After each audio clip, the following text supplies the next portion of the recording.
Congratulations! You've received one of our cards. Here's how to play it. This is a game for one person, where you are colouring in stars. You want to fill the stars with different colours, because when all the stars are filled in, then you will get a point for each one which does not share a square with a star of the same colour.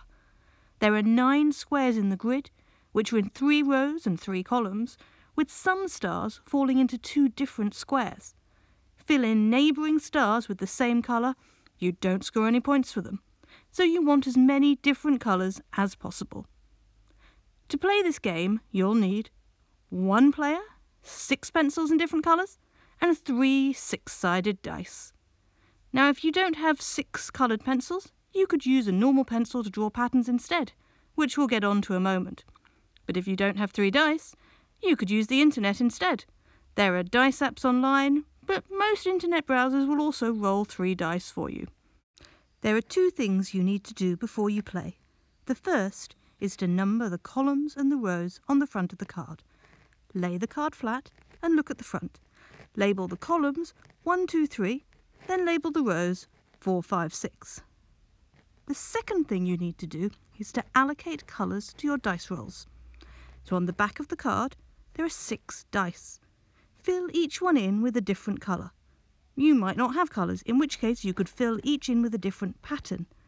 Bez, who has made many games, suggests stripes one way, stripes the other way, some hatching, swirly lines, zigzags and bubbles. Now you're ready to play. Roll your 3 dice. Then decide how you're going to allocate the results. One of your dice must become the column.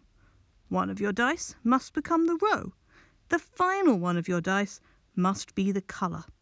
Find a blank star which suits that column and that row and fill it in with that colour or that pattern. Stars which fall across 2 rows or 2 columns, well, they're in both. You can choose any one of the blank stars, but only fill in 1 star. Depending how many blank stars you have left, you may be able to choose a different column or row with a different colour. With the same dice as you chose a purple star in row 4, you could have chosen a green star in row 6. Since the columns are numbered 1, 2 and 3, while the rows are numbered 4, 5 and 6, it's possible that you might roll your dice and not be able to choose both a column and a row. Now, it's also possible that towards the end of the game, you might find that there are blank stars remaining, but not which match the rows or columns you rolled. Well, in either of these cases, you could re-roll all of the dice, or you could flip one of your dice.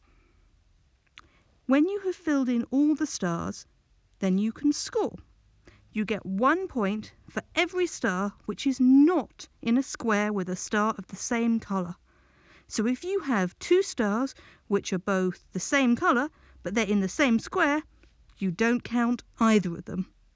So here you would see that you would score for these stars with the ticks, but not the ones crossed out. What's a good score? Well, if you got 13 or under, well done. 14 to 16, that's really good. 17, that's fantastic. That's a perfect score. Thank you for learning how to play our roll and colour cards. You can buy these cards by going to descentgames.com/cards.